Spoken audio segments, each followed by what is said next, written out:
Bismillahirrahmanirrahim. Assalamualaikum dan selamat sejahtera. Bersama saya lagi dalam channel Kuring Buta. Hari ni, seperti mana yang korang boleh lihat, belakang aku ada aku punya indoor unit, daripada media. Hari ni aku nak tunjuk kat korang, cara-cara untuk korang buka blower dalam ni. Bila ala-ala korang dah buka cover, korang dah pandai cuci cooling coil dia, apa salahnya korang belajar macam mana korang nak buka blower dia.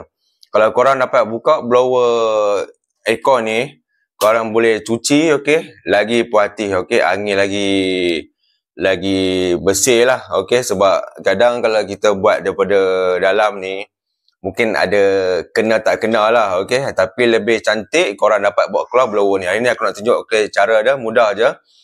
Korang wajib tonton video ni sampai habis dan jangan lupa like and share dan subscribe channel aku. Sambung balik.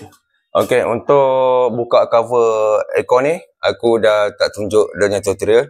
Tutorial ni kalau korang nak tengok, korang boleh tengok dalam video ni. Aku dah buat dah video untuk cara buka cover aircon ni. So, untuk buka aircon ni, aku akan bagi cepat lah. Aku tak nak video aku terlalu panjang. Jom layan.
So kita punya cover semua dah buka. Yang ni dah start cara-cara, dah step untuk aku buka blower ni. Sekarang aku nak bawa keluar dia macam mana. Hanya ada 5 step sahaja. Korang tengok sampai habis ya. Sambung. Untuk langkah yang pertama atau step pertama, ini blower korang. Biasa dia akan ada ruang untuk korang buka dia punya skru yang diikat blower tu. So ni korang pusing-pusing sikit. Korang nampak? Korang buka skru tu. Aku rasa korang boleh nampak.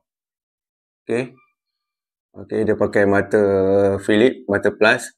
So korang buka skru tu dulu.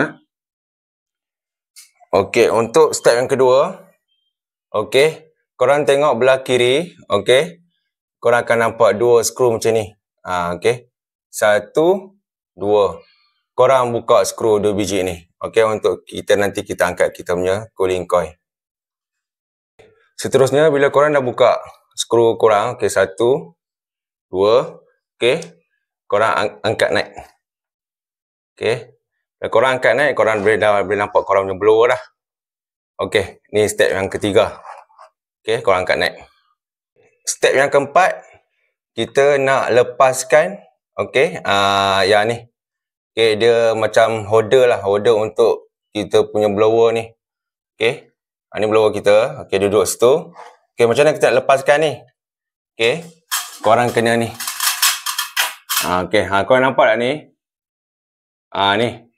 Putih ni, okey, nampak dia macam selak tu. Korang kena tekan.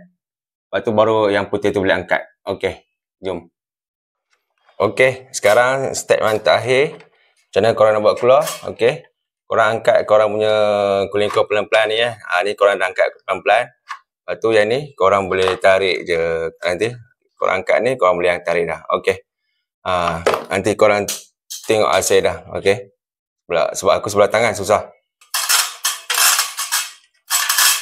Okey, ni adalah langkah terakhir untuk korang keluarkan blower korang. Langkah yang kelima. Okey, jom. Okey, ni cooling coil kita dah buka semua kat tepi ni kan. So, korang angkat je lah. Korang angkat. Dan korang boleh tarik keluar dah korang punya blower. Okey.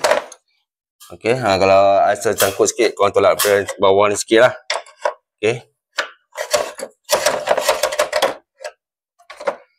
Okey. Alhamdulillah. Okey, ni blower aku. Okey. Aircon 1.5 horsepower media. Okey. Aku punya blower tak berhabuk sangat lah. Okey. Ni adalah 5 langkah untuk korang keluarkan blower korang yang aku cerita kat korang lah pada awal tadi. Okey. Video aku sampai kat sini saja. Kalau korang rasa video ni bermanfaat, aku minta korang tolong share, like dan komen. Okey, komen untuk aku improve lagi aku punya video ataupun konten. Okey, sampai kat sini saja video aku. Semoga memberi manfaat dan jangan lupa subscribe channel aku, Kori Botak. Okey, jumpa lagi di next video. Assalamualaikum. Bye bye.